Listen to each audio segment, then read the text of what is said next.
I've come to the end of myself. My hands in the air, Jesus, I've got nothing left. And I wanna keep singing, but I'm feeling the weight. I'm seeing the cycles of all the hate. Open up those heavenly gates, those heavenly gates. We cry, justice, freedom come. Open up those heavenly gates, those heavenly gates. We cry for mercy and for your love. Ja, bia tua le nea fiafi. Ia whatalofa atu i le pa ia ma le malo si o tātou atunu. Ia o lopo kalama masani leo le Jesus is the Answer podcast. Ia stofi taitasi. Ia fifia loto ma le anganga. Ia o leo ua tātou toe peiloa i lungo o le tātou por kalama po lungo ea po te penga whailangi le nei aso. Ia mua lava o na avele vi inga mal whaftai le atua. Ia ona lona alofa mlona ngā lei. I le ola ma le mālosi o lo tātou maua pia i le aso ma le aso. Ia whaftai fo i le atua ona o lona puipoinga e le ngata i lea o lona whaamanuianga i te tono o tātou ainga. Le ngata i tono o tātou ainga, whapea nuu a maise e kalesia. Lea ia whaftai i le atua ma ave alwi inga i le atua.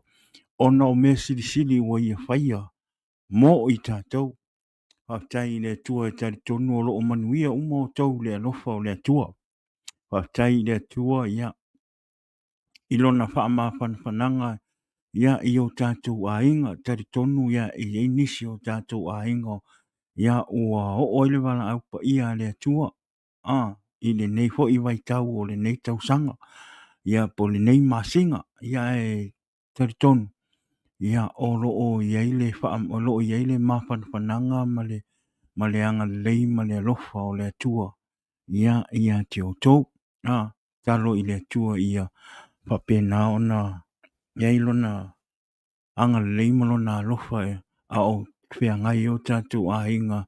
Ia i lona wala au pa ia i le nei fo i vai tau. Ia tari tonu ia tātou te o umalawa i le atu langa.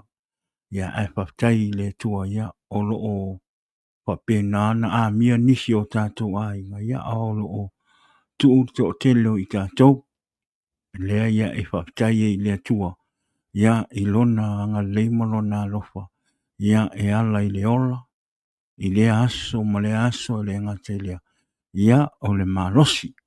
Ia lea ia o le vi inga ma le whaftai na i le atua. Ia ono me sili wa ia whaia mo i tātou. Amen. Ia whatalofa atu le. Por kalama i le nea fiafi. Amen. Ia ua umisia lava tātou por kalama. Ua umisia lava tātou a inga. Le a inga o le Jesus is the answer. Ia i le nei vai aso. Amen. Tari tonu sa whaamanuia o tau i le vai aso wa umatu nei le asporeile ia. Nau tau sila fia ia le moli mau fo i le uso po le au auna fo ia.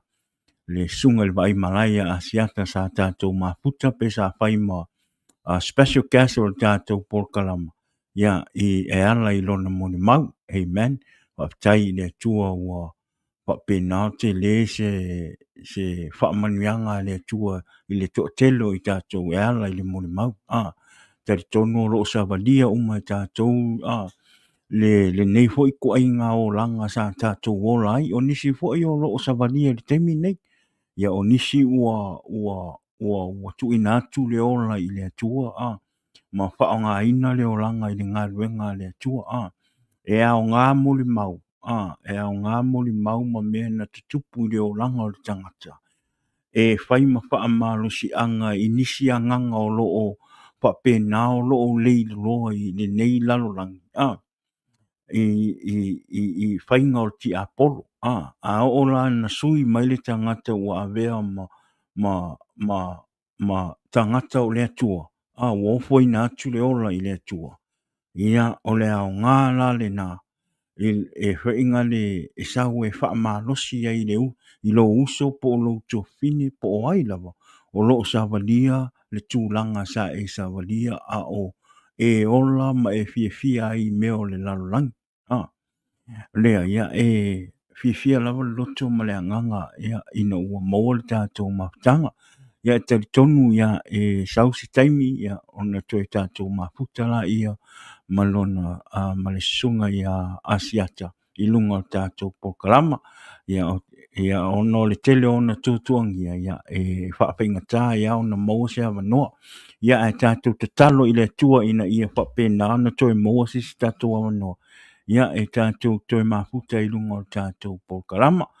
Ia e whaptai fo i le tua ia te o tau o e sa ko mengi mai lunga o tātou pokalama o tau sa whapena ana te lere whaamanuianga le tua na hoina le na tau whaalongo i ai e ala le mole mau to telefo e o tātou ua toe whaamalosi le ola wha le anganga. Ia o le vi inga e whaapo i le tua e le o le tangata. O le tua, o Yesu ke viso. O le peono o whai atu, o le tātou polkalama, o le tala inga, o le swapa o Yesu. Tā la i le lei o Yesu. A whai na suia e le atua o lo o langa. E le ea sese e whaingale na te mawhaia na suia lo o langa o na o Yesu ke viso. Wana o Yesu ke viso na te mawhaia o na wa ese mai o i pōpua ngā mawhainga tā sa e ui ai. E tele mawhaia o na e whaia i lau mālosi. A le au ngoa ma le anganga pa ia o le atua. Ia, e tele mawhaia o na e whaia. O le ia e whaptai eila i le atua. Ia, ona o suino le o langa. Ia o le uso, ia ua whapena ona sa ua i lunga tātou pokalama. Ia e whai atu lona mo le mauma whai loa atu le anga le lei o le atua. Ia o umisi a tātou pokalama. O umisi a tātou pokalama. Ia e avela nei taimi ia o te whaatalo whātu ai. Ia i le mamalu marapa i o si o tātou atunu. O tau pa ia whaale atunuu, pa ia whaale malo, pa ia whaale e kalesia. Ia ole a leo o isa o tau talanga. Ia ina ne i eise upu se stala e sasi. Ia ona whailea ma sasi o le tātou polkalama i le nea fiafi. Ia ai au maia Yesu ke viso le suafa manu malo Yesu ke viso. Ia e tātou te launga tasi e ma tātou whaatalofa ai whaatasi lungo tātou polkalama i le nea fiafi o lea ia e momoli atu ai le whaatalofa i le nea fiafi whioi o le tala le lei o lo o sala lau solo i te tono le nei kolope o lo tātou iai whaatalofa atu le polkalama ia te o tau mo o tau whaletua ma lo lava le on sa i le ngā luenga le tua ma lo fo i le tuli vai le aso ma le aso e ala i te talo tu ina atu o tangata i luma o le atua ina ia whapena o na malorosi a nganga o na tangata ia whaptai fo ia te o tau la o tau su e le upo le atua wale la unga ina ma folfola ina le upo le atua ia i lea so sa ma lea sa lea ia e whaatalo whatua i le polkalama ia te o tau ia i le nea fiafi ia e le whaangaloina hause na sino se o tātou atunu, o tātou tamā, mo tātou tina mā tutua, o lo tu i pēle muri panga i le aso ma le aso ma tapua ia le alu whaiwa atu o tātou tama whanau, i le aso ma le aso, i whi au ma ngā luenga, le ngate i lea o tausinga o a inga, whainga o whātoanga tūlanga papena, a wale tausinga o tātou a inga lea, Whaatalofa atu le pokalama o le Jesus is the Answer podcast. Ia i le neia fiafi, ia te o tau. Ia ona se emele o se whaatalofa i o tātou ainga, o me masani i lunga o le tātou pokalama. Ia i le neia fiafi, whaatalofa atu le pokalama o le Jesus is the Answer podcast. Ia te o tau le neia fiafi, whaatai lo tau sangsangi mai. Ia ele ngate leo lo tau lango lango le tātou pokalama. Ele ngate leo la o tau nofo te talo. Whaatai la o tau te talo le tu ina tua le tātou pokalama i luma o le atua. Ina ia whapena ona whauau pēr tātou pokalama i le aso tofi ma le aso tona. Ia maso e mau ele avanua. E tātou te whaasoa i le upo le atua i lunga o te penga whailangi. Amen. Ia o lea ia e whaatalofa tuai. Ia ro o tau au auna i le nea fiafi. Ia te o tau. Ia o le vi inga mal whaatai i le atua. Ia o leo o tātou whiloa i leo o tau ngai mai. Ia o lo o maua pia leola ma le malosi. Ia e whaatai fo i le atua. Ia o le ilona whaatasi mai. Ia te oe. Ia le ngata. Ia te au tātou uma. Ia i le aso ma le aso tātou whea ngai e pe au mga luenga.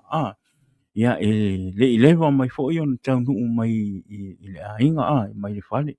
Pai ngā luenga fo i le nei aso. Ia lewa tau nuu mai ia o le vi inga mal whaktaina i le atua. Ia o lewa o tau tae mai so tātou ora. Ia po so tau soifua i le nei fiafi. Ia i lona anga le leima lona alofa. Ia o le se whaatalofa pupu le nā mo le tātou au fia i le nea fiafi. I o tātou a inga o me masani e le ngata i lea whapepe o i o tālu lei. Mo tātou ta māma tuam tina matua i le nea fiafi i lunga o tātou pokalama. Ia vi ia le tua. Ea mai le nei vai aso. Ea mai le tātou vai aso. Ia o le nei vai aso ia whaktai i le tua. Whaktai le tua le nei vai aso ma nei le nei vai askero. Ma ko i maruru a ma ko mere ye. Nei vai aso oka. Ka alu se whaalunga ko inga maruru fo inga le maingi. Pi maingi fo ia fo inga le ma ngai le nei vai aso i fi au i ngā luenga. Ia o le nā vai aso na te ea tune. Ia una vai aso sa maua i tino i mai. Sa o le whainga luenga the whole week, last week. Nga o sa wai whairika ko polkalama i le aso whaatai ma le aso whareile ma le sunga i a asiata. I lunga o tātou polkalama le aso le tea. O laere o ato tōro o malosi. Ele i ato tōro o malosi. O lau ke mai. Mau fo i tino i mai. O nau wha malosi mai e tau e fo ingale i a whaile tātou polkalama. Ona e wha e ona whainga tā.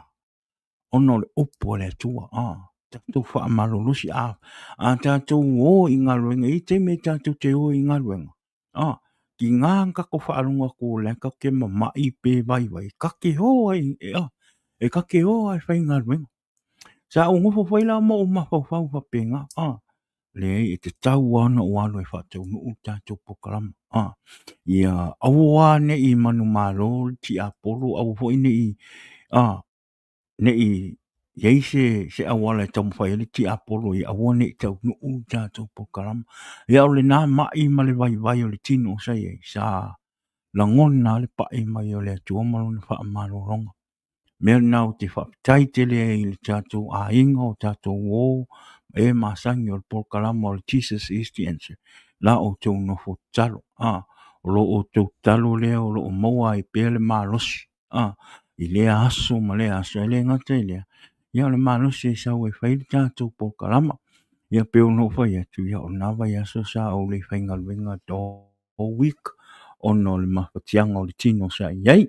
Ia o ra o whaftai na i le tua. Ia o newa i aso. Ia mana ia le mana ia newa i aso au toi fo i ngā luenga. Ia whaftai le tua o toi whaapopoina ma toi whaatiliina le malosi. Mai le tua. Ia i le newa i aso. Ia ta tonu fo yo lo manuia fo yo to le lo fo le tua ia patalo fa atu nei taimi ia le tofine ia lisa ifo le ato le nei afi man God bless you both Remo and the family alo fa atu fo ifo manuia le tua ia te oe le tofine ia le ngata fo ilea ia se uso ia anualo paoa tawane ia mai Alaska alo fa atu uso fo manuia le tua no tail fa atasi mai lunga o tatou pokalama fa manuia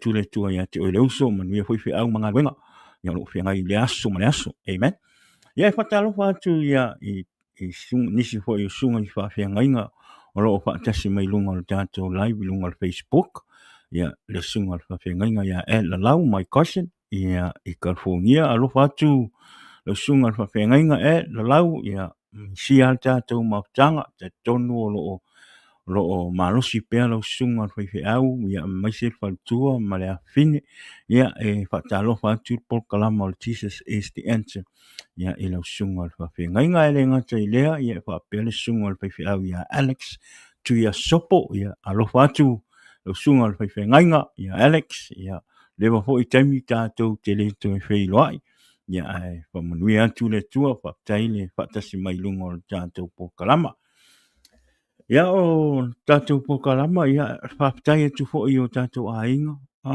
Tatou wom e masani whatangaina fo i nei pokalama i tono lo mota. Le ngate i tono lo mota, lunga lo telefoni. Po whea lawa le mea wa e maua mai nei pokalama ia. Whamanui atu le tua ia te oi whaptai. Whatalofa atu fo i a o tau uma o te mo nei o mai lunga o tātou pukalama. Whamanuia le tua ia te oe. Tai le tua o maole mafta o maole awa noa tātou te mafuta i lunga le tātou pukalama i le nea. Fiafi o le tātou pukalama ia o le pukalama ia o le tala inga o le swafa manu malo i Yesu Keriso. O le swafa lava le tātou te maua i le ola e whaavavau. O le swafa fo i le malo lo wai mai. Ia ma le swafa fo i le iai le malosi i lona swafa i longa i noa o le ia whaamanui atu ai le atua le nea fiafi whatalofa atu fo ia se tofine ia Renee i le nea fiafi ia alofa atu sis alofa atu fo ia Tony ia le ngata i lea ia mole atu alofa anga se utina ia enti pe alua talanoa mole atu ia alofa anga ia o tātou pokalama ia i le tina ia ai o se apo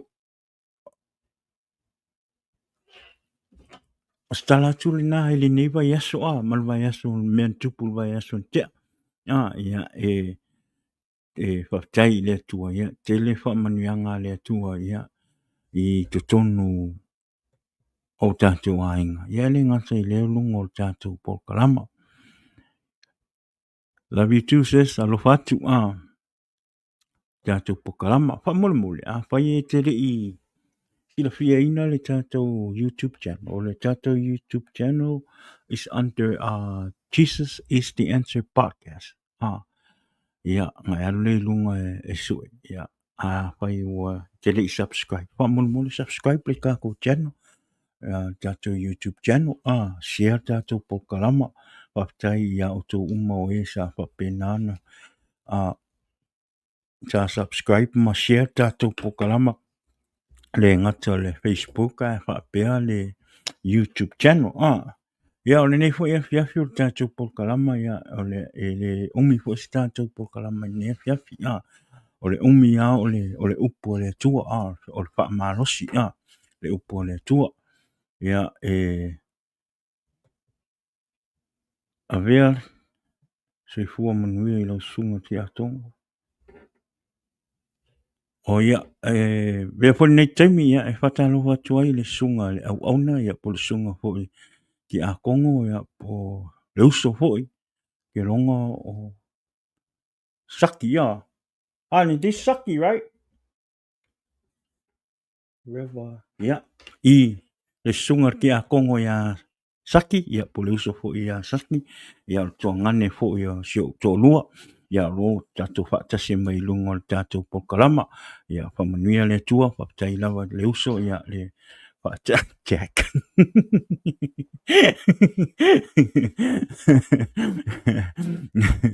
Ia whaptai le uso, ia whaatasi mai fo i ne fiafi lunga o tātou pokalama, ia ai whamanuia tele lawa le tua, ia ai peono whai atu ia o tātou pokalama, ia ia po tele o le ume o tātou pokalama le upo le tua, amen. Ia a whai te whamule share tātou pokalama i lunga o le Facebook, ia ma le tātou YouTube channel. Ia o se tala atu le tātou pokalama ma le uso ia asiata whai loa toonga o le kele part, kele part o le afoi. ole mole mau fu e le uso ia o papenao no lo uma so taipea ia uma fa ilo atu a wonta te pole paul meta te talo i le atua ona o le sunga fo ia siata ia tele pulo o ka malo ia fai ala singa pisi o ka malo ia se fai o lona ngā luenga ia au lona e karisia ia misi o lona ainga ia o le aso fo inga le sauni le uso fo i sa o tātou te maputa i lunga o tātou pokala ia ona fai loa atu fo awoto te pole toi saua ia siaka i lunga o tātou pokalama o le ua umana matala noa o tau mafau taitasi masinga kasi tasi le aso le i masinga le o maua la se aso ia fo inga le tapua i mai ma talo i le atua ia whapenao na tau nu uma fuafuang ia o lo o whapenao na ma fuafua ia wata tu pokalam ia malona sunga fo i po le fionga fo i le vai malai ia siata i lunga o tātou pokalama malo lava le folau manuia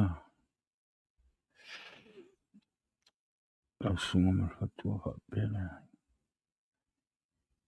alofa atu fo i uso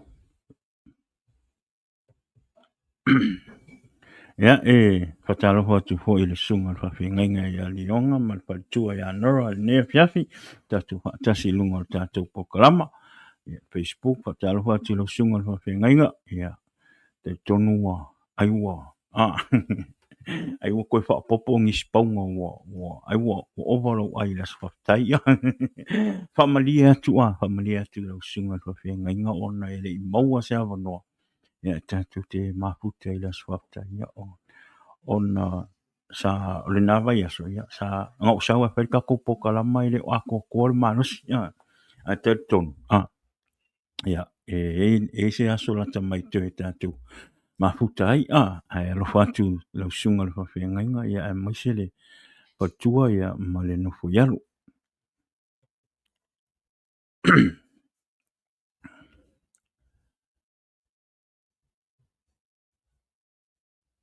amen kero kasian mele misi o kako pokalama o mo ko inila kako pokalama se petusa ho ingalea se petusa ho ingali sa we fai kako masingi le ngo si makwai ya kau fa ali kau fa ali akele makwai ngai peung ho ya ko kako pokalama ala makanga me kako pokalama le am se ma we ngi ma experience foi ngon ngi me ia mali so tu langa ia o telefone tu ai mai te mi mana wa mel ma to ai ia pe uli mo se va no foi ngale kau confike ka ko masin ia kar kong ia ar kai mi ke ia o sa se samalia ngale sa we control me foi ngor ka ko masin amen ia abi ia le tu ia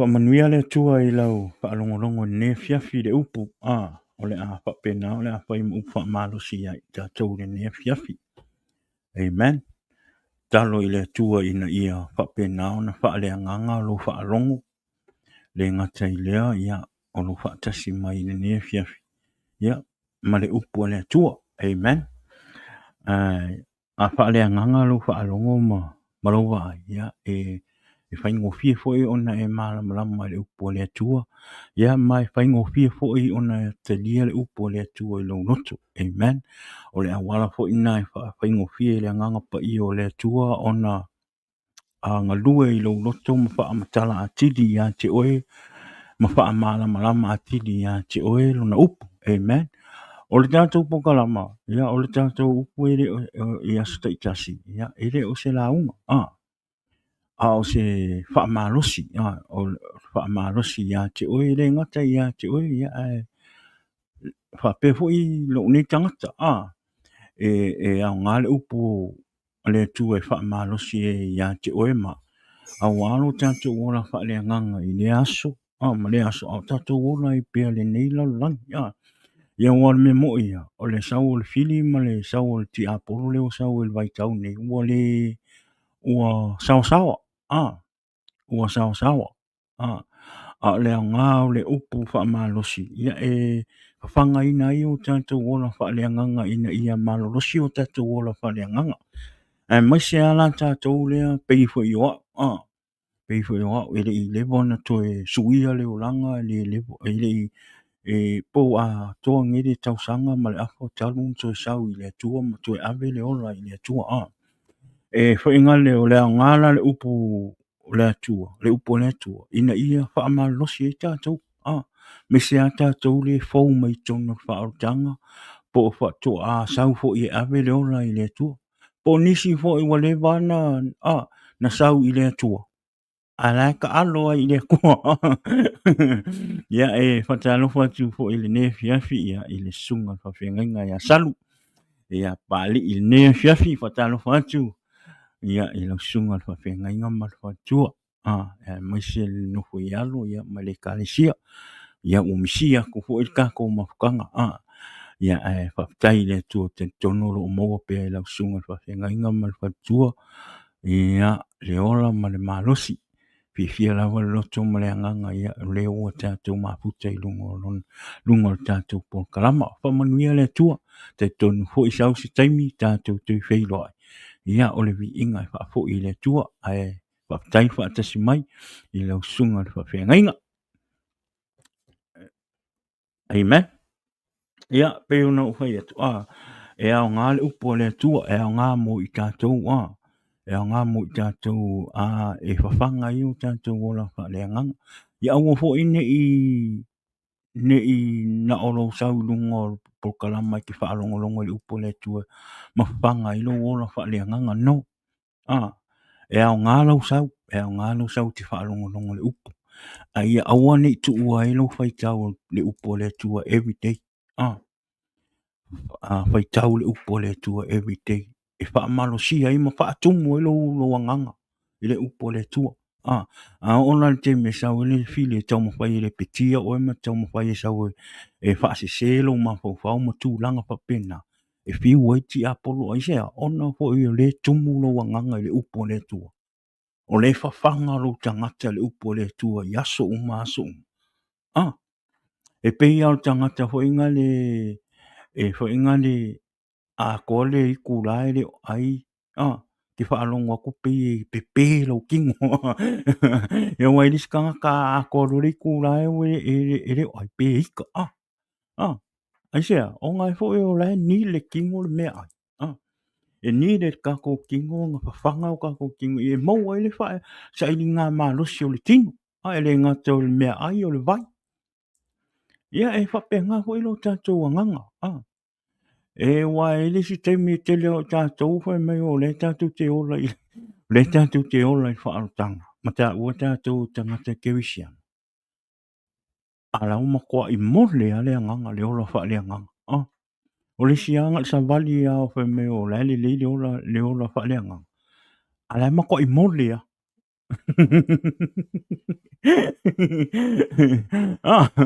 awa ke pole e ke mi mole la ola wha le anganga kala mal mo e fa ka ko e isi ke mi anu le ola kau ola au ngai le tua ele te mi o ele vai ele te mi wa pe wa anu pe wa e kau pe e kau slow motion e se ma ma le menga e masangi o le faitau o le tuspa ia te talo i le tua e kai me o mai kai ma penga e kai me e alo ka ko au ngai le ko pe wo e kau e o ya ka ko le lava e le mela nga e fa ko e a nga fai kau le kuspa ia au foi ko ke por e kupu foi ya e kai me le fai kau e tuspa ia e ile taimi e pe ua sauele lava sauele lava e fafanga le anganga e le ngata le upo le tua e tātou te whaitau ia a le ngata ho i leo le whaalongorongo le upo le tua ia saun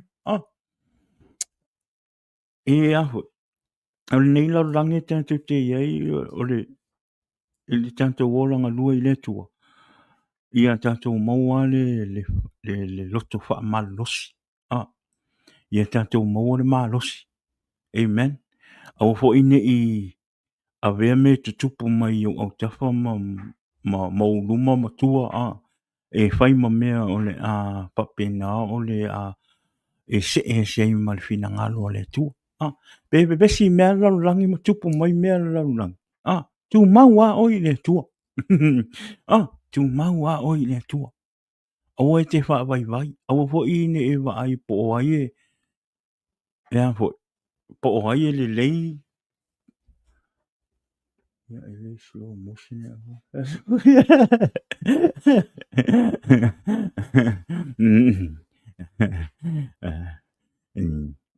E ka e tele nga slow motion.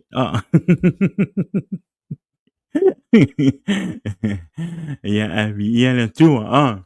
E te mi e whainga le e le wha apea tatou mai lo e whainga le whairifina ngā lo le tua. Ma tā lai le whina ngalo le tua, ne tātou whapea lai o tātou ato toa, no. E ai le taimi e tātou te vai ai. E le taimi e tātou te pā ua. We all fall short. Ai awala nei o tātou wha vai ai. Awane o tātou wha vai e tātou wha malos. Te awane i a vele le me tasi te pa ua. Ma mea ole e alua ia ma e alua ia e te reto sau i le tua. Aua. Tātou te pā uma. Au hoi nei e a whai ua tātou fall off ma le whina ngalo le tua. Ni tātou wha pēla i o le alofa mai le tua. E fia le tua e vai me tangata e pa u. E pa u ma toi fo i mai le tua ma toi wha to ese. Ma talo i le tua e wha mangalo. Ma wha to ese. E fia le tua le tangata e wha e ola au auna. E whai ngale i loa rona se. To e loa wha to ese i le tua. A o tangata whai ngale e fia sau i le kua. Anga pa ua. Aluakua ma fia kau sanga. Whako ako e sau i le ri. Ele se mele. Ngai ke ue aluaku e kupus wha le kongu ia ke ue. E ako mani ngai laru lang se kuro. O whelan me ke iwa. Mea ngau ke whaakai e le akua. Awa sa ho o leo langa sa o alu e ko inga mea nga. Nga o iai ko inga mea nga la vea li launga whiwhi au. Alu rola ia. Kewa rola ia aluaku. Koe sau. Sau loa ngā vai kaimi ki ngā ngai loa o lai o lai ang sala ma whainga ko inga ngau ngau lalulang. Ai alua whai kofi. Ai alua whai kofi. Ia ngā umara ia o ngā. Whai e vanga le pāpia. A le alu la e ka paa ia ma kwa isawa sawa. Ai leka. A le whai ringa ruenga le kua. Amen. A whai ke whaalongo mai oe lea. Le ngefia fila umoli mau. Se whai aku se ukarangoa koe. A whai e le te ola au. A whai o le te ola le whaanga oe ngā ruenga le atua. A o loo e whai atu i ngā ngau ngau leo lang. Awange e ika mai. Awange e ika mai lau. Lau tala le whai atu. Awange e ika mai. Ai a wha le ngangalo whaalongo. ma keu le lo loko le tala le fai atu a. Ona sa o hui ai, sa o hui ai. A sa iai le aonga, sa iai le aonga, ma te leo le fe au, te leo le fe au, na maua mai e au. Ma faa alia ile alofa o le atua ia te au, le mele la ufai atu ai. Le la ufau fau tua tua ai ma apapo ai atu i o tātou tangata. O lo o tā ua o le tangata kevisiano. O lo o alu le lotu ia sa uma, vivi i le atua, pese le vi inga le atua, pai le tō whinga i tono le ekalesia, pai ma mea whai ngā luenga le atua, pese kongolo worship team, ka me wha ili, ao la fonga le ekalesia, pai ma ki a kongo, pai ma ki a kongo, pai ma tai le mafutanga tamā, pai ma tai le mafutanga tina, pai ma tai le au tala vou, po le ale ngā luenga le atua o lo wha ngā ina ai lo tangata. Ai nai e te whai ele tu ina naunga, nai te fia i mea o le tu ina naunga o leo langa nei. Ma fianga o le tu ina o le lalulang. If I were you, e sili le ku o ngā luenga le atua. E sili ngā koe whaafo i uma ma a koe ave uma kofi o ngā luenga le atua ko wa kofi e oi pole a lava tofi. E sili ngā koe whaafo.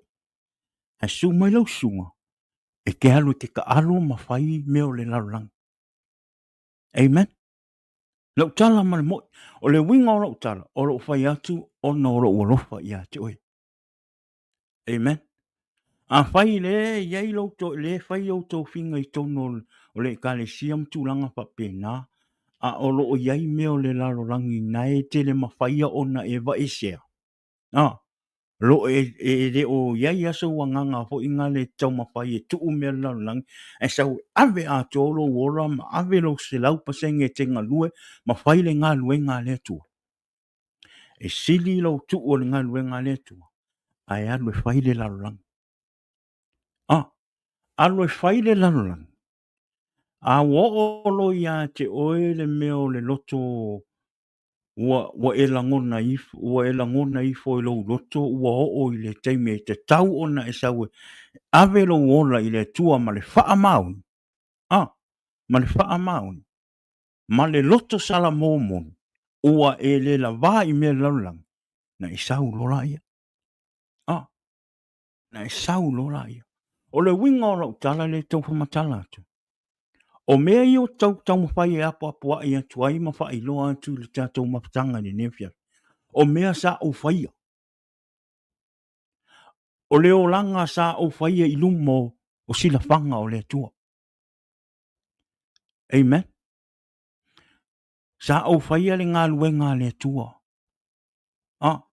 Sa o whaia le ngā luenga le atua ma le mata i le atua. Le winga o lau tala. Sa o wola i mea le larolangi. Sa o whaia tu ina naunga ma fianga o le larolangi. Masai a te au fo i le loto fo i ngā leo le fefe i le atua. Ma le matau i le atua. Ma le wha alo i le atua. Sa o alu ai whailo tofi. O ngā i le stonai. Le alu i ai kapaa i ma kua makau kia. Ingu pia solo. Palaua vale solo. O leo langa se ise o langa ka uvalea. E le se o langa li lei. Kelenga ingo sia e kangaka. Sa le ise loko i re kea. O le winga la lau tala le whai atu. Mai le teimi a toa lea sa o whai ei mea. O te whaafetai i le atua. Amen. O te whaafetai i le atua. Ua nā toe suhia ro uolanga. Ma toe au mai au te tonu whaoratanga ma toe avea u matangata e whai mauna mea whai ngaruenga. E le i o lona to sa ia te au.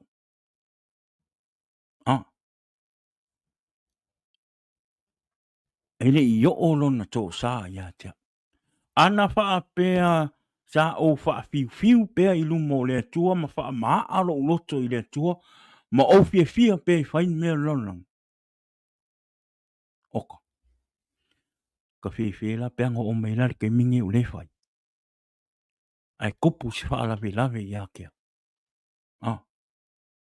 kopu ma o alu ese aku ma ngai lau ele ke lo le mea sa o pe ngi kai mingi la oi le se oti pe ngi le kai mingi le oi kangi a we so lo kongo le afi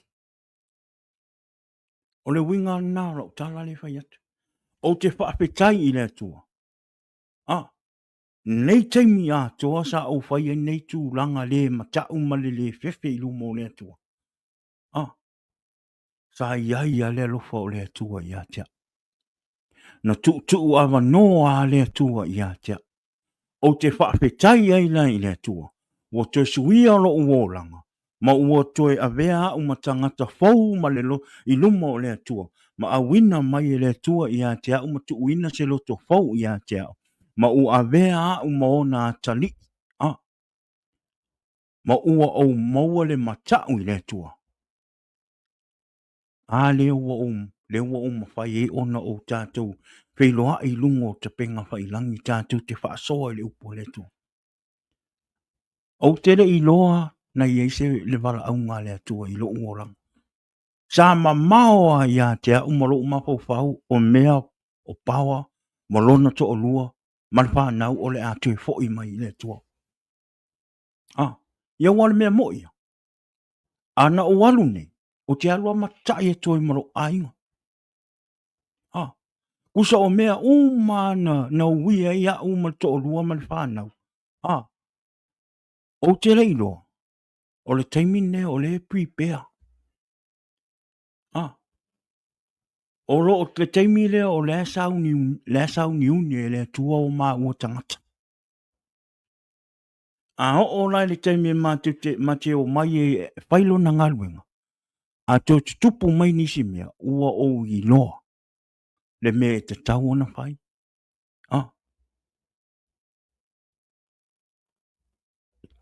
O lea. Whai la e te mata mai le nea fiafi. Wane i o tātou ta alo i lumo le tua. Ni nei te mi atua sa uta alo i lumo le tua. O lau whaftai sili na i le tua. Tala man mo. O lau whaftai sili na i le tua. E le i o mai le to sao le tua i atia. Anga o mai le to sao le tua i atia. Pengi mo le wanga ule ai malau i lele. Ia wangi me o ngā i la skoa ngai. E le mongi le ola au aunga i le akua. Ai sau au le la fonga. Sau kufa le wha mangkunga. Wewa i le fefe. O le mea mongi a, ua le wang kaunga le ia o malau i lele. Lewa. An fo i o ngā luenga le atua e le ka alo isis. E le ula i isis. A lo uvi inga ma lo whafkai sili ngā i le akua. Mo sui o lo uolanga. Ma koe au kakai mai lo kangaka i le whaalkanga ma lo ai. Ai le i o atu, e le i o mai le toa saa le atua. O lo whaftai ma lo uvi inga sili ngā i le atua. A whaila i le nefiafi. O lo e mai moa mai le nefiafi. Ia. Koe mawhauwhau. Koe mawhau. Either you walk away or do something about it. Ile ngaluenga le tua.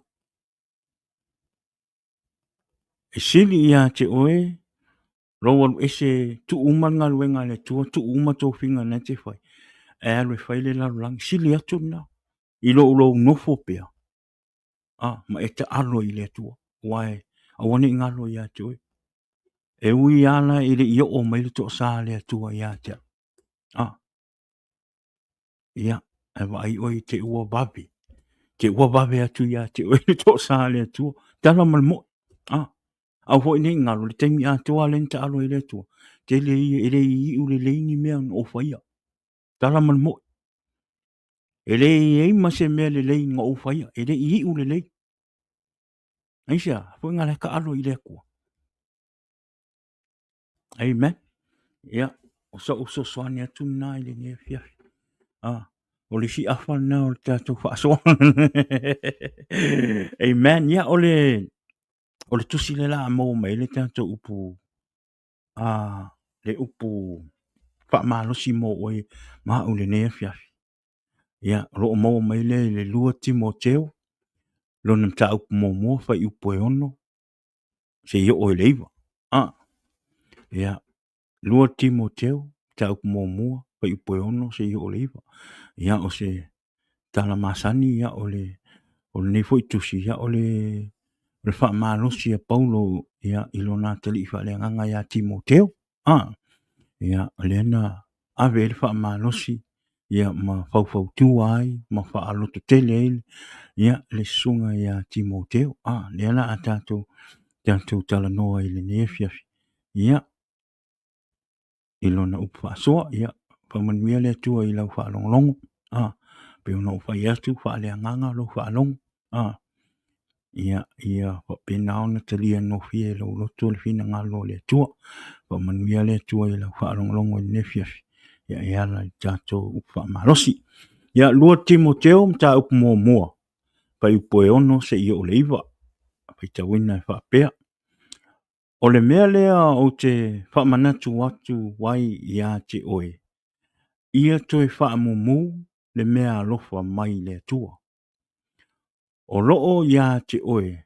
Lea i le whae e atu o ulima. Pitu. A wā ua lefo ina mai e lea tua ia te i tātou lea nganga e matau ai. A o lea nganga e wha malosi ai. Ma alofa ai. Ma pūlea ai lo tātou loto. Balu. O le nei. Aua e te maa i le moli mau i lo tātou wali. Po ona o au. Po o nono tia ona o ia. A ia ti ngā whaatasi i tātou.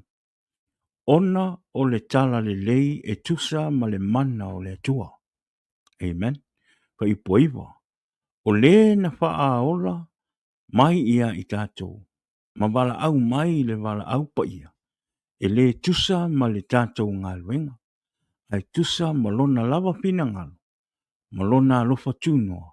Na foa ina mai ia i tātou. Ia ke wiso Yesu. Talu mai le vavau. 2 Timothy chapter 1 verse 6 to 9. It goes like this. This is why I remind you to fan into flame the spiritual gift God gave you when I lay my hands on you. For God has not given us a spirit to fear, but for power, love, and self-discipline. 8. So never be ashamed to tell others about our Lord. Amen. And don't be ashamed of me, either, even though I'm in prison for him, with the strength God gives you. Be ready to suffer with me for the sake of the good news. Verse 9. For God saved us and called us to live a holy life. He did this, not because we deserve it, but because that was his plan from before the beginning of time to show us his grace through Jesus Christ. Ia fa malo si la ai foi. Paulo ia Timoteo. O iai Paulo I tono whare pui na tusi ave ia Timoteo. Ina ia wha manatu ia Timoteo. Ia aua ne e ngalo. O na wha mumu le mea rofa na tu ina atu i le atua ia te oe. Amen. Ia. O le tatou au tūla I le nea fiafi. Wha au tala wha pia. Toi wha mumu le mea rofa na au mai i le atua ia te oe. Whaamumu le mea alofa le atua na awina atu ia te oe. Ia fo. O le manatu mua la. O le ase mea alofa o le nae nofo moe. E tari tonu le angang. E tofu ata tou ma mea alofa umo na fo ina mai le atua ia te oe. Ma. E ese lau mea alofa. Ese fo i lau mea alofa. E ese uma. A o le mea alofa fo i nai ia te oe. Ma le mea alofa fo i le ia te. Ua na o oe ma. Ma le atua na te sila fia. Tu fo sisi tu langa o le talengi. Wa o lisi na mea alofa le atua tele o tātou o le talengi. Tele o talengi o naia te oe.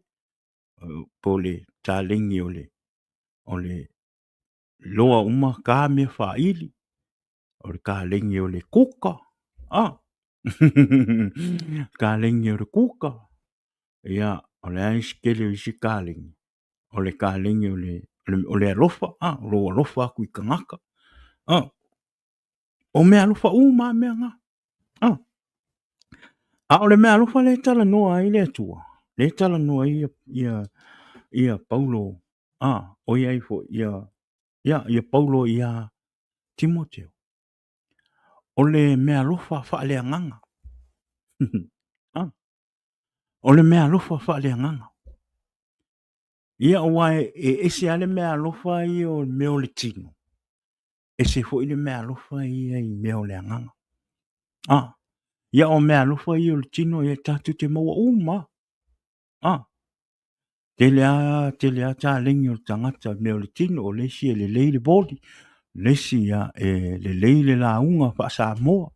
Ia o lesi mea uma wha penga. O mea alofa uma mea nga.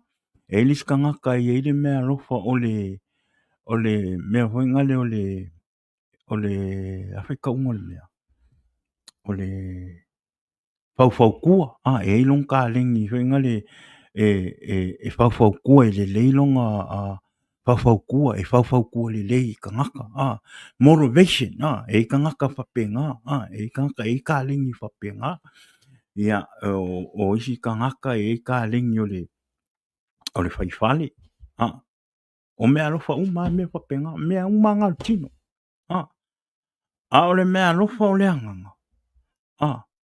O le mea alofa o le anganga. O le mea alofa ua tuuina atu e le atua ia te oe. E te ola, e te au nai ma e tautua ai. I le ngaruenga le atua. Amen. E tofu uma fo i la tātou ma fo. Ma fo. Ma mea alofa wha le anganga. O leisi, ia, o le whaimaki a kongo, ia, o leisi ngā mea alofa le kuinga ki a ke oi. O leisi mea alofa o le anganga o lou loa kaukala i nganganga ese. Pe a vea fo oi ma aposkolo, a vea oi ma whaife au. Mea alofa umanga. Pe maile Roma sun ma lua e whai upo e ono. Se i o le walu. Nai whai mai. O loo ese fo i a tātou mea. E tufa ina mai i le alofa tū noa. Ua fo ina mai i a te i tātou. Po o le perifeta. Ia wha tau. Ia wha te tauina. Ma le tofi o le wha tuatua. Piku, po o le ti a kono, ia whai le whaiwa o le ti a kono. Po le ao, ia ao atu ia. Walu, po o le apo ai, ia apo ai o ia. O le fo ai mea, ia whaia ma le matamau. O le pule, ia whai ma le whiringa. O le whai mea alofa, ia whaia ma le loto fia. We have different gifts according to the grace given to each of us. If your gift is prophesy, then prophesy in accordance with your faith. 7. If it is serving, then serve. If it is teaching, then teach. Verse 8. If it's to encourage, then encouragement. If it is given, then give generally. If it's to lead, do it. If it's to show mercy, do it carefully. Ah, e vai. A whai o oe se ki a tongo. Whai le whai wal ki a kongo. Ah, a whai o oe se tangata e wha perifeta ati. Whai le whai wal wha perifeta. Ah, a whai foi oe se tangata e te fia fia fo ai. Whai le whai wal fo ai. O ngalue, o mea lofa ia le atua e whaingale e awina mai e tuina atu e le atua i ate oe. Ah, e tanga lue. Ma wha manuia i le atua i ate oe. Pei foi la wa. Ah, wa iei foi wha manuanga le atua ma mea lofa le atua o tuina mai i ate. Ah, wa vea foi ia o matangata au auna i le atua. Ki a kongo i ngalue mso soani le kalesia ma le whaiwhi au. Ia le ngata e foi lea, ia. O a vea foi ia o matangata tāla i lungo o te penga whailangi i lungo le ea. Ah, o mea lofa nei. O mea lofa ia le atua e au mai i a te oe ma. A tonu e te noho foi mai e mata mai newhapi. No o te le se mea lofa o le atua nai a te oe. Ah, le nai a te oe. A whai foi o nai te nofo te re o sila fia lau mea lofa. Ah, alo te talo i le atua. Te talo i le atua. Pa maoni i le atua.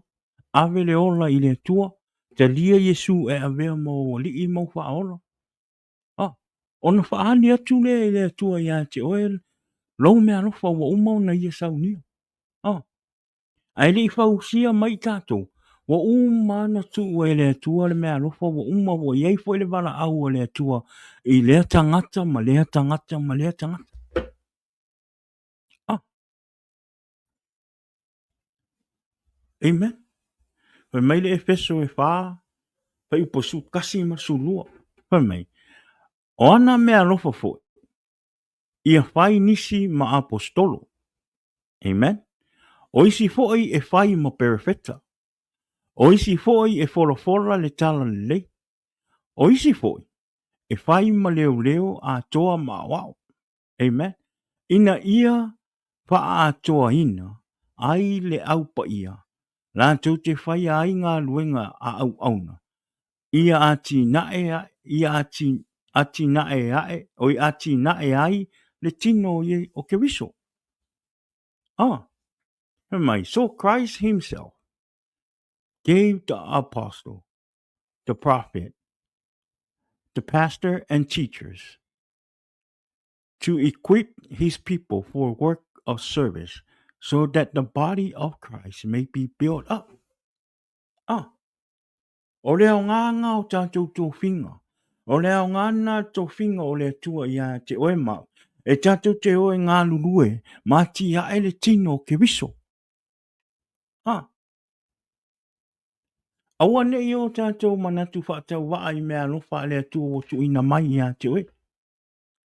A whai au o tō whia oe whai ma ki a kongo le kalesia, whai le kofi wha ki a kongo. Ngā lua e mar wha maoni, whai mar wha maoni ngā luenga. Ah, aua fo i nei o tātou nau i ko whinga. Ah, o le ko whinga, o le mea au mai e le tua. Ah, so se taimia au mai se tō whinga i a te oe. Ah, pe ua mana au fo i se whai le tamafa le nganga po lo whaiwhi au e tu ina se tofi i a te oe. Ia te a waia, e te tau ona e alo e te talu. Whai sa au al whaiwhi au, a wal whaiwhi. Ah, hei lau sunga al whaiwhi ngainga. Ia, e whaftai ar whaalo alo, whaftai fo ili manatu mai. Ai tu umese a wanoa. Se ia walu e te talu i le atua. Po le alfi na ngalo o le atua. Ah, unga e alu la ia e ke talo i le akua. Ai awa fo ila. Ngai e pepelo le whaiwhiau. Auange e pepelo le whaiwhiau. Auange e anu e le whaiwhiau.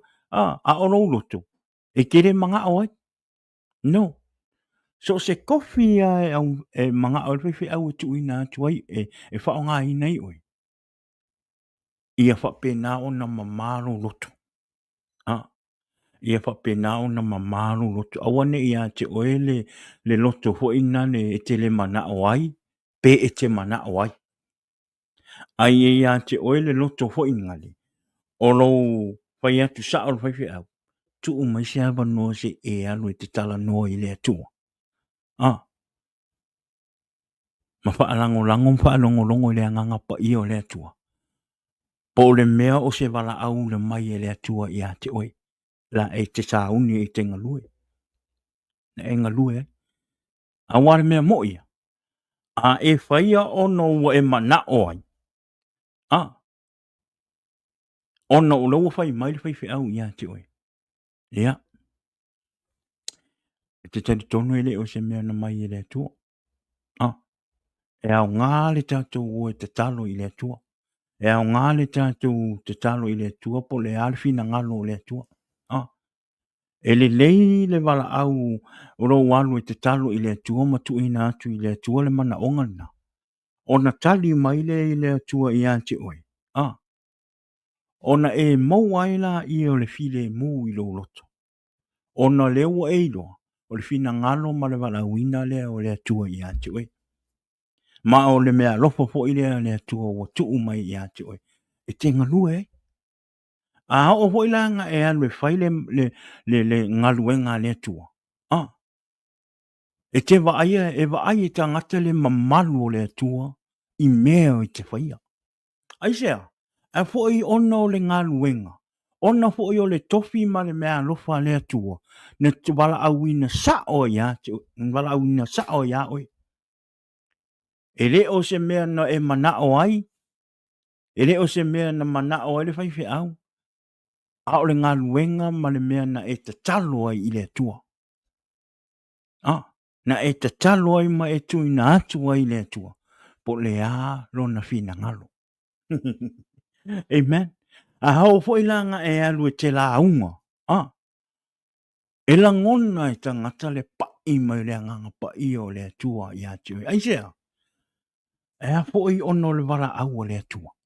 A hao fo i o le ngā luenga ma le wara awina ma le mea lofa o le atua. Ua tui na atu i atu. Amen. Aua e te pepe te whaifi au. Whai loa te whaifi au. Aua fo ina i e talia ona o le wamana o tele le whaifi au ona ua le eisi au whai ngā luenga mtu no. Amen. O le atua. O le ngā luenga le atua. E le onge ta ngata le ngā luenga le atua. Ma le ngā luenga fo i le atua. E le whaia i lunga ni o tātou manao. O le ngā luenga le atua. E whai i le musumusunga ma le tali mai o le atua ia i tātou. Amen. O le afoi. O mea lofa nā le atua ia i tātou. E i loa le mea lofa le atua na ave le tangata. Ma le mea lofa le tangata foi ngale ngā whai ai ngai ia. Le mea lofa foi ngale me mea ngale le kangaka walua whai le malosi. O mea foi la e whai. E le akangia mai e le manga o le anganga o le kua mai e le wa ia e le mamalu o le atua. Amen.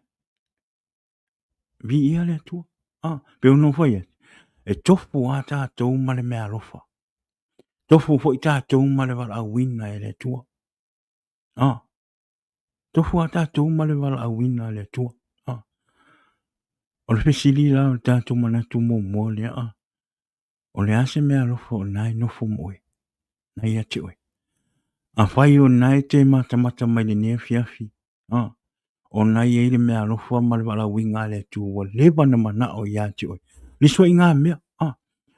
O lisi mea.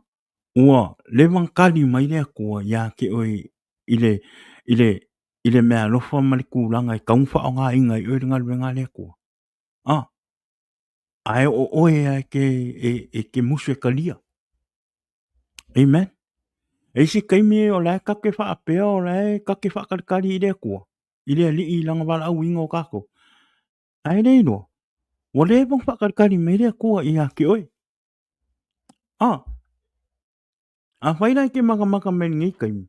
E ke whaalongo inga e musu o kule nganga o lea kua I a ke oe se ku I le ngaluenga I kakau onga e ke ngalua I kongo ngaluenga lea tua ma whaia lona whinanga. Kakala o lo loko, kakala lo fingalo, ave lo loto I le tua. E ke loa, whaamanguia I le kua oe malo a inga pa e usika I le nganga pa I o le kua. Pa e usika I le wala awinga e le kua o lo kangaka. Amen. Vi ia le tua. Tātou mana tūlu umai lo la I o le tātou whaasua peunu whai atu. E le umis tātou whaasua le nefias, tātou whaamalusi nefias. Ia, whai mai le Peteru mō mua. Peteru mō mua, whai upo e whaa. O mta upo e whaa, whai upo sfuru matasi. Mō mua Peteru e whaa, whai upo sfuru matasi. Whai mai. Ia taito tasi ma au auna o le tasi I le tasi. I lea lava mea. E pei ona maua e ia o le mea alofa. E pei ona au auna. E pei o au auna pule le lei e ale alofa tū noa. Uinga ese o le tua. Suma tasi. A whai e tau tala se tasi. Ia tusa ma fionga le tua. A whai e au auna se tasi. Ia tusa ma le malosi. Ua po ina mai e le tua. Ina ia vi ia le atua I mea umalawa. Ona o Yesu Keriso. Ia ia te ia le vi inga ma le malosi e whaavavau. Whaavavau lava amen. Each of you should use whatever gift you have received to serve others as faithful of God grace in its various form. Sumakasi. If anyone speak, they should do so as one who speaks the very word of God. If anyone serve, they should do so with the strength God provides, so that in all things God may be praised through Jesus Christ. To him be the glory and the power forever and ever. Amen. O le ao ngana o le mea alofa le atua wa wala awina I tātou, ma tuuina I tātou, ma tōwhia I tātou. Ina ia o tātou malolosi, ma tātou wha maoni, e whaile ngā ruenga le atua. Ma whaia le whina ngalo le atua. O lau mea alofa le nāua uman wha manuia I le atua I ate oe, e wha manuia I le stangata. Awane I ngalo I ate oe, o lau wala awina I le atua. Ele ngā luenga mana onga wa uman tu oe le atua oe. Awane I ngalo I ate oe, e manuia I le stangata. E wha manuia I le si tangata I le mea alofa wa uman tu ina atu le atua I ate oe. Pe a whai e te whaia ma le wha maoni. I awa po ine I o tātou a veavi inga o le atua o no le mea alofa wa wha manuia I le atua I ate oe ma. Ia tātou ave alvi inga I le atua. O mea uma fo I tātou te whaia mō le atua. O le vi inga e wha fo I le atua. Amen. Awane I o tātou ngana. Manatu lona lua. Ua mumu lau mea lofa. Amen. Ua wha o ngā ina lau mea lofa. Amen. Whamele Timoteo mua. Mō Timoteo whai upo e wha. O imta upo e wha, whai upo suman wha. E wha pia. Aua nei e wha tala le I le mea lofa na tuina atu I ate oe I le waloanga ma le whaai e atu o limo o toia ina. Do not neglect the spiritual gift you received through the prophecy spoken over you when the elders of the church laid their hands on you. Ia aua ne i o tātou whaatala le i o tātou mea rofa.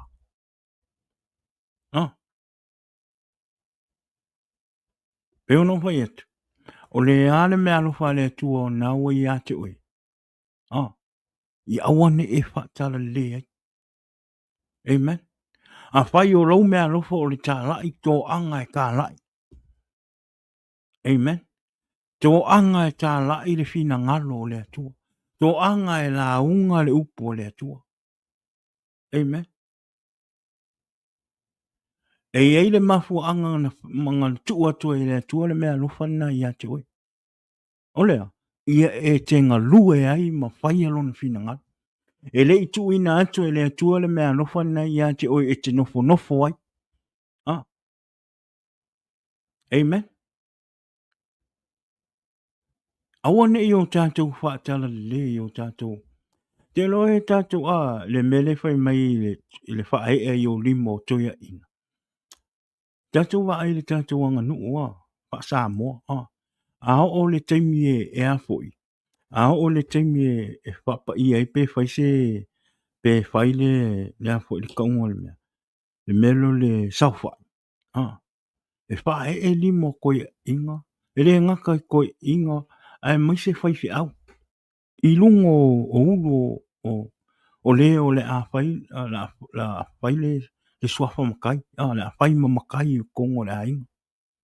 E whae e lima koe inga. E whaamanuia e fwoi koe i sunga i whawhenga inga. Ka kalo i sunga i whawhenga inga. O le ala le mea alofa le wo maua le kākare. O le mea alofa le kākare. O le makai o le a inga. Amen. A vea lo oe mamatai o le a inga. Lo inga o oe o le a whai maulu o le a inga. E whawhewhia ngā o na whaire ngā luenga o le tangata o a vea mamatai o le a inga. E te tau ona e ngā lue. Wa ai le a inga. Amen. Whai le a inga.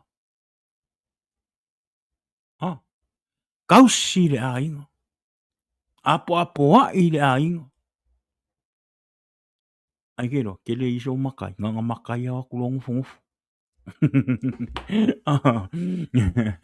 Ka maa ke leo kako makai lo e wa wakulongo fongofu. Amen. Wakulongo fongofu ai whaalango lango le a inga e o mai e. A ole makai e rofa i longa a inga. E fia e alu inga lue. E alu e fesoasoangi le a inga. E ave le wha maa i le a inga. Ala ko ngā makai hoi ngā le umanga. Ngā umanga makai. Ngofo mai roi runga ngofo. Ngofo mai roi runga ngofo. Kama ke kele hoi ngai. Le kau hoi me ngofo vai lo.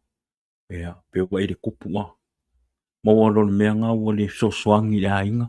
Ma ave le wha whaingofie i le a inga. Ma sosoangi mea o le a inga. Ai pe walu aku koe whaapopo isi a venga i lunga o le a inga. Kama hoi ngā le ia. Lau mai mea ai. Ere ai e whenga le kere o whai aku wa pe i awangi ko kausi ko makai no. O kausi ko makai a le winga lo kara. Le ko inga makai hoi ngā le waku longo fongofo. Le whai mai timo te wha. Mo timo te wha. Mai aua ne e whaatara le i le mea lofo utu i nā tuai i a te oe. I le walo anga. Ma le whaai e atu o limo toia inga. Amen. Nongo winga. E kakau o ngā e ngalui. E kakau o ngā e sosoangi. E kau hoi ngā avea o e maka ngaka e wha ma avenga i lou a inga. E leo le alu waku. E waki le inga whai ma mea e wha ma whai inga ma avea ma ma avenga ma mawha i lungo le a inga. Amen. Wa mumu lo me alofa. Fa mumu me alofa. Fa ngale me alofa tu ina tu ele tu ia tu oi. Ele ngata i tu o le tino. E fa sili le tu o le anganga. O ai fa manuia le tu o tangata i le me alofa le tino ma le me alofa le anganga. Ai e fa sili la me alofa le anganga na ia tu oi. Ia fa sili. Amen. Lua Timoteo fa i po lua. Pe mai. Ia e tala ia tu i le upu. Ia e fa malosi i o naso. E taunga le muai. Mo naso. E le taunga le muai. Ia e fa tonu atu. Ia e a atu. Ia e apo i atu. Male on sa i uma. A toa male a atu. Preach the word. Be prepared in season and out of season, correct, rebuke, and encourage with great patience and careful instruction. Le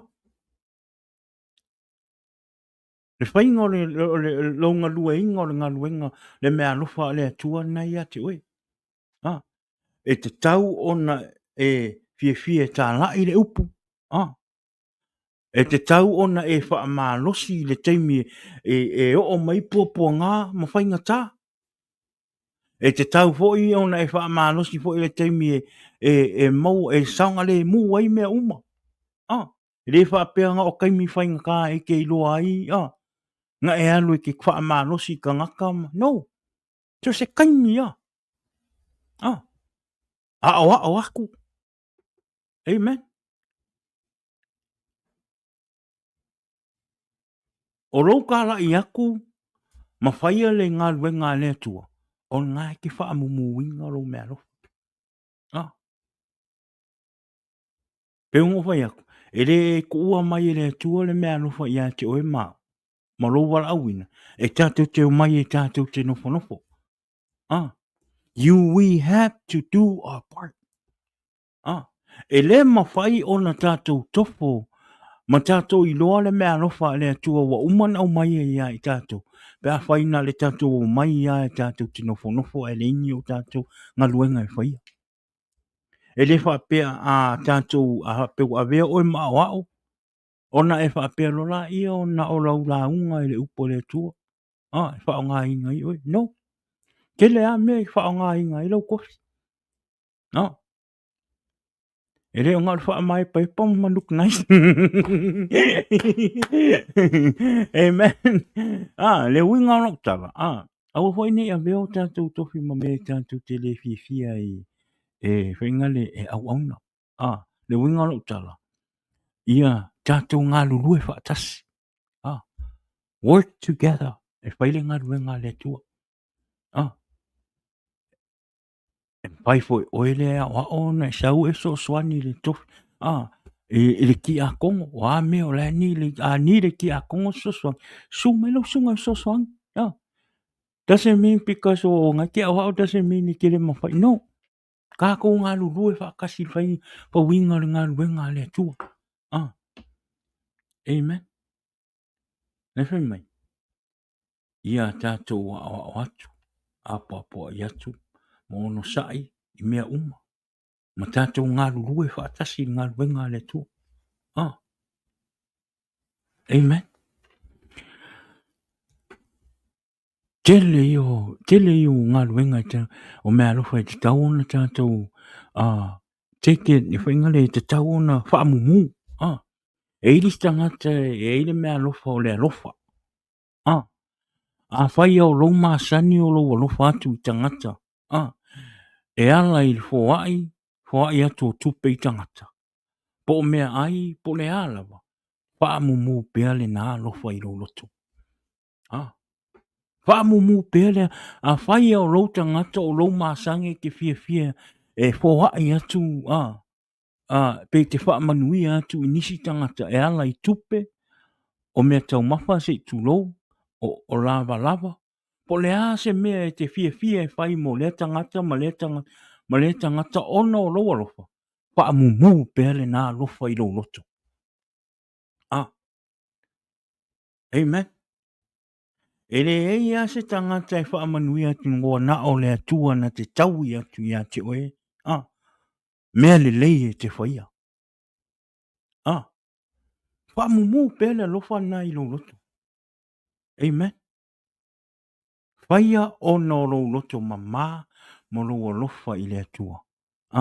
E te alua i e whaia se mea le lei mo lisi tangata. O lisi nā mea lofa le atua e pai e ave i le tangata. O le alofa. O le fōai. Amen. E le lima u. Ai fie fōai. Au tātou te popola i tala tangata. Au fo i tātou te popola i tala nisi o tātou a inga po ai ia. Se o le fiola mama. Ia wau kala i e whai. O kala i e whai. Ki ngā oso aku le loko alofa ia ki oe mo lo a lea māsangi o lo fie i ki anu so soangi ka ngaka. Ma fōai ka ngaka. A lea ngā fua kwa ia ma le loko alisi. Ko le fia le lei.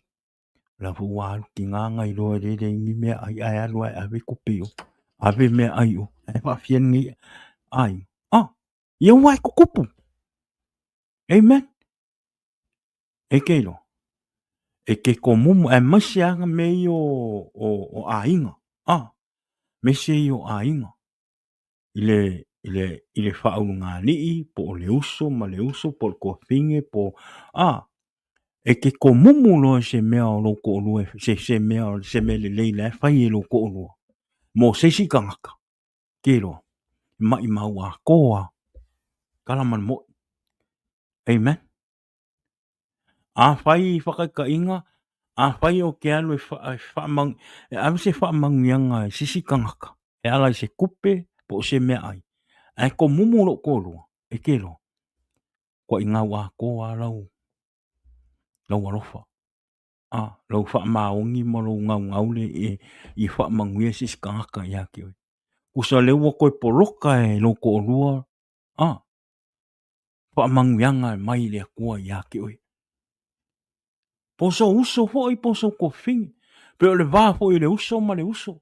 Po le vā hoi le ko fingi ma longa uku ma le tamaitai ma lona uso. Po le vā hoi o le a inga ma le a inga. Amen. E kukupu, mea e kukupu, pe o vā fo i kukongo ngu. Kongo e ka le sia. E wa aia kuloli si a inga o ke le fo wa ia nisi a inga wa pe e. Si ule fia ola vi ia. Wha mumu pe le loto alofa nai to tonu ia te oi.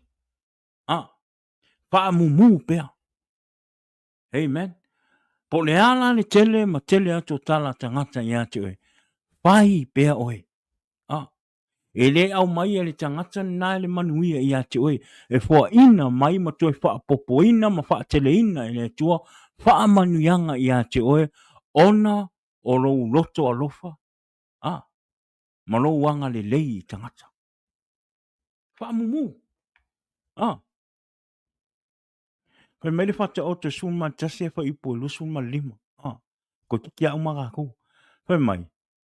E whata mau a inga ina le tangata mata mau. O ia foi, oi, tangata mata mau. O ia foi le whaasusu inisi. E whaasusu ina lava o ia. Amen. Pere upo le atua. Pe meire whata oto. Su tasi wha ipo lusuma lima wha mai. E whaata mau a inga ina le tangata mata mau. O ia foi le whaasusu inisi. O oe le te fia. E te whoai ma e whaamanuia atu i le tangata ma le tangata ono o rou masani o le fia e te mana o e te whaamanuia i tangata. E whai mai. O ia foi le whaasusu inisi e whaasusu ina lava o ia. Amen. Whaamumu. Whaamumu pere mea lofa le atua na ia te oe. Whaamumu. Amen. A generous person will prosper. Whoever refreshed other will be refreshed. Ah, e te whaia me sirisiri, ma e manu malo ai lava oe. Ah, o anga luenga e na e te whaina ona o lea tua. E wha manui a lea tua ia te oe, ma e te manu malo ai lava.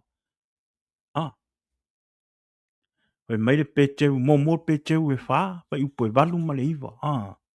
Mai, ia mua i mea uma, ona maua e o tou o le alofa nau nau, o le tasi i le tasi. A wā o le alofa e ufi ai anga sala i tele. Ia o tou talia, ia o tou talia malanga o tou ma le mui mui. Above all, love each other deeply, because love covers over a multitude of sins. Offer hospitality to one another without grumbling. Alofa. Kelo. O se mea alofa sili ngā lea tu. A whai e te mata mai nei teimi o ia te oele mea nao te ia te oele le loto alofa. I tangata. A woni i ngalo ia te oe, o le mea alofa le nā lea tu an tu ina atu, pa pitoa ia te oe. O le mea alofa nā lea tua ia te oe. Amen. E leo se saufia le leinga e anu e te alofa i tangata, ma e foa i tangata. No. Ona o le mea alofa lea tua wa umantu ina ia tu ia te oe. A whaila e o lo ia te oe le mea alofa lea. Wau pea. Wha mumu pea. Amen. Aua ne i o tātou whaatale le i o tātou wara awinga e le tua. Amen.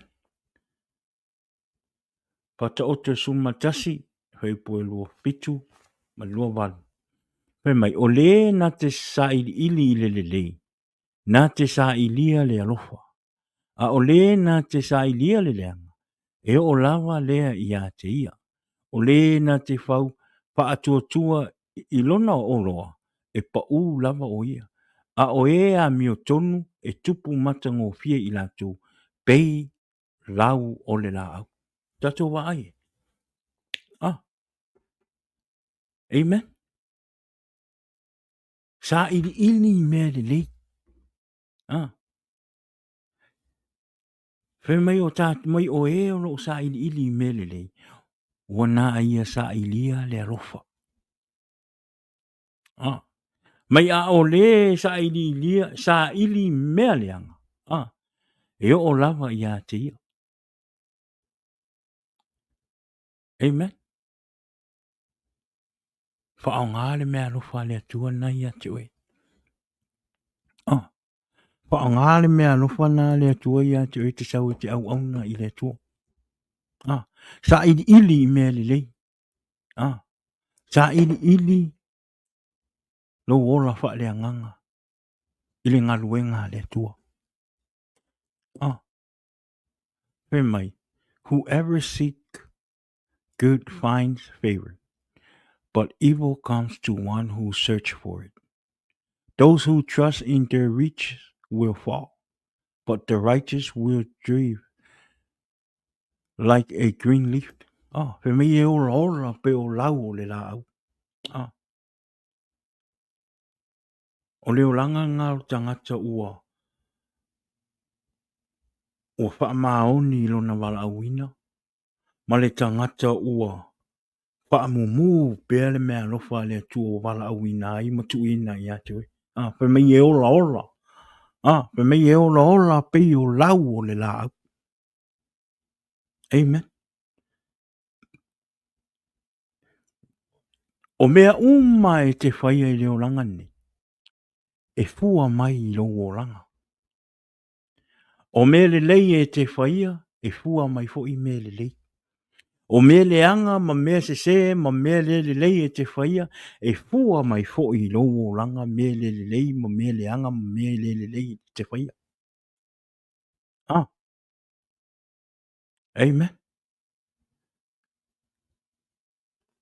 I aua ne I wha ngā se inga le mea lo wha tua o mai a te oi. I e wha maoni le whainga o lo mea lo wha. Amen. O le mea lo wha le. Mea lo wha le anganga. Spiritual gift that God bless you and bless me with. Whai o oio se tangata e le leisa u leo. Ia o le kālengi ma le mea lo whana le atua I a te oi. Whai o lo e ngā lue kongo le worship team. Whai ma le wha maoni. Whai ma le wha maoni. Launga lue I le atua e ala I lau pese. E ala le wha o ngā ina o lo sui fufonga I te pese ai I le atua. Ma pese ai vi inga o le atua. Ta inga o me wha ili mo tūlanga ia e wha maoni ai. Amen. O rou la unga ina o le upo o le atua ia e wha maoni I lau su e le upo o le atua. Wha lango I le anganga pa ia o le atua e aua I te wha lango I lau poto ma lou I loa ma lou atamai. Amen. Hallelujah. Ia. Whata oto sutasi whai punospu. Wha mai e atua I le tātou upu wha malasi nefia whemai. Ua ino sia e lea lii. E ua wha pi o la tau loto. A o e ua sao a la tau amio. E fia ai o ia. Amen. Whai le leili mea rofa le atua ua whai e ua ia tuina ia te oi. E le fia le atua le tangata e amio piu. E le fia le atua le tangata wa umantu ina atua I le mea rofa. Ai wha ngā se le mea rofa. Se le me ave I ai le mea rofa. Se le me o lo o wha ngā ina ai le mea rofa. Wa umantu ina atua I le atua ia te oi. E le fia ai le atua. Amen. E le fia le atua ma mea tangata I le wha maoni. Ma le tangata e a miu piu. Amen. Au tangata ua wha ngā tatau le mea rofa le atua. Ma wha mumu le mea rofa le atua. E ala I le ola au auna I le atua ma whai le fina ngalo le atua. E fia mai le atua I a te oe. Olea, le nea fia. Tatou a inga. Wo ma e ma sani o le tatou pokalama o le Jesus is the Answer Podcast. Wha maoni I le mea rofa. Ua tuina atu I le atua I a te oe. Hoi mai le tatou upa malosi. Toi wha mumu le mea rofa. Le mea rofa na awina mai e le atua. Amen. Tatou wha lango I le anganga pa ia o le atua. Na te soani I a te oe e wha mumu lau mea rofa I le aso ma le aso ma le aso. Ia a o tatou wola I pia I le neila langi. Amen. Iau taton. Iau le tatou wha malosi le namo oe ma u le nea fiafi. Ia e fo I le vi inga ma le wha tai I le atua. Ia I lona wha soa I le nea fiafi. Leo o tatou ma onga I le upu le atua. Whanga ino o tatou wola wha le nganga I le nea fiafi le upu. Mai le fionga le atua. Ia mo oe maa u le nea fiafi. Ia I lungo o tatou pokalama. Te talo I le atua ina ia. Pa pe nao nanga lue le upu le atua. Ia I lo loto ma lo fina ngalo. Ina ia wha pe nao na tupu pe le alofa ia te oe. Ma toi wha ola ma toi wha mumu le mea alofa. Ua tau mauatu. A ia. Pa pe nana e toi sawa toi avatu I le atua. ma e te talo i le atua, ma e whaato ese i le atua, ma e te talia Yesu i te tono lo loto malauanga. Ia e wha mu a tili ai o tātou mea nofa. Na awina mai e le atua mo i tātou olea, wha manuia le atua i le nea fiafi. Talo i le atua i le ia wha pe nao o na ngalue le upu i lo loto malofi na ngalo, e ne ngate le ia whai le ma soswani ia te oe, ia i le neiva yaso, ia po le toe vaenga o le neiva yaso, olea ia o le tātou upu na, po i lava le vi inga ma le whaakitai i le atua, ia i lona upu whaasoa, po lona upu mai le fionga pa ia le atua, ia ua whaima soswani ia te oe, ma u le tātou wola whaalea nganga, mo le tātou wola e auna i le atua olea, God bless, whaakitai, swafo Yesu, ia, amene, ia, ave sau tauranga pati i le atua le nea fiafi, vi ia le atua, thank you, Jesus. Yeah.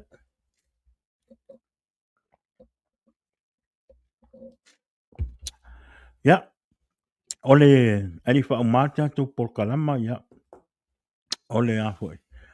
Ole tatu por kalama ile stona. Ya ole temi masang. Ya o tiri lo por meta tu te mafut por meta tu te mafut male sunga ya. Tala lei la stona I wa le sunga tala lei ya ole host le tatu por kalama e. Ya stona te tasi ya. Ai tiri o lo por mewa. Te fo I fo tala le tutu ale ia o le a o fa ua le tātou polkalama I le stona I te masani ia le tu la e ono I le afiafi ia pe a o atoi le ola ma le manosi ia a o le ne afiafi ia a foi whaptai le tua ia o na o le ne avanoa ia le ua tātou whaangongo I le upu ia si mele upa u ia te a ua ngalo na o whawhiroa ia tu ia isi o te maa whaaleanganga ma siup tina whaaleanganga ia I le sunga le toi ina po le sunga le whawhingainga ia I se take o se le I se take ma le whaitua ia ba ia I le nea fiafi whapteitele ia te olua o mātua whaaleanganga o no la olua no hotalo le ngata ia te au ia malisa ma le afine ia e maise le tātou po kalama ia mo le toile nganga whaapitai ia ma le whaatalofa ia te olua nei o mātua ia I ne fiafi alofa le tua ia whapenao na fua ia tupea le ola ma le malosi ia te olua ia le ngata le au nei te tono le tātou e kalesia ma tautua na ngaluenga le tua ia maisi lo o tu a inga o lea ia whamanuia tele le tua ia te oe le tama ia ma le tina ia whaaleanganga I le nea fiafi ia o le tātou polkalama le nā I le nea fiafi ia whamanuia tele le tua manuia toe vaenga o le nei a vaiaso le aso whareile ia ngai atu ngā luenga le aso a tae au ia le ngate le ia whapea le weekend I nisi fo o le nei tua kolope o lo tātou iai o lea ia whamanuia tele lava le tua manuia le nei pō talo I le tua penao na tātou mo se malo longa lei au lia le aso a tae au maua le ora hou ma le malosi ia o le vi inga whaafo I le tua o le a tātou wheloa I le stona I le tula e ono te masani o tātou po kalama le stona ia a vea fwere nei taimi ia o te whaatou whaatu ai le tātou paso le tātou po kalama ia le to fine ia fina I le nea fiafi whaatalo whaatu fina ia manuia tele nei pō whaatai ia te oe le to fine ia le nofo talo mai le tātou po kalama ia le ngata I leo lo te talo ia te moau ia wale whaafue inga o tātou po kalama o manuia tele le atua ia te oe pas le nea fiafi ia manuia le pō te tātou whiloa I le astonai pe au atua I le ola ma le malosi ia o le nea fiafi ia o le tātou po kalama le nā o le Jesus is the Answer podcast I le nea fiafi ia manuia tele lava le pō in the name of Jesus amen God bless